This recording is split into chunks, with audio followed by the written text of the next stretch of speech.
Hello viewers, আজ আমরা শিখব বোগনভেলিয়া শাঁখারি থেকে কীভাবে চারা তৈরি করা হয়। প্রথমে 8-10 ইঞ্চি একটা ডাল নিয়ে মিডিয়া তৈরি করে বসিয়ে দিতে হবে। খেয়াল রাখবেন কাটা অংশ অবশ্যই ফাঞ্জিসাইড বসে দেবেন।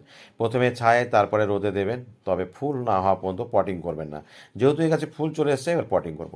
নেব 6 বা 8 ইঞ্চি একটা টব, তাতে কিছু পাতা পচা সার বা অন্য কিছু খোলমকুচি দিয়ে এবার মিডিয়া তৈরি করে সে বসিয়ে দেবো। বসিয়ে দিয়ে 1 সপ্তাহ কিন্তু আমি ছায়ে রাখবো। মনে করে ফুলটা কেটে দিতে হবে। কাটতে একটু কষ্ট হবে ঠিকই, কিন্তু ফুল কাটলে সুবিধা হবে গাছে। নইলে একটা শক্তি যে প্রয়োজন হয় ফুলকে টিকিয়ে রাখার জন্য, সে শক্তি কিন্তু এখন গাছে নেই। ধীরে ধীরে গাছটি যখন শেকড় অ্যাডজাস্ট করে নেবে, তারপরে ফুল হবে। তাই বন্ধুরা, প্রথমে 1 সপ্তাহ ছায়ে রাখার পরে রোদে দেবেন। আর ফুল আসার সময় কী ধরনের পরিচর্যা করতে হবে, সেই ভিডিও দেখতে হলে অবশ্যই আমাকে ফলো করবেন, সাবস্ক্রাইব করবেন ইউটিউব থেকে। ভালো থাকবেন, ধন্যবাদ।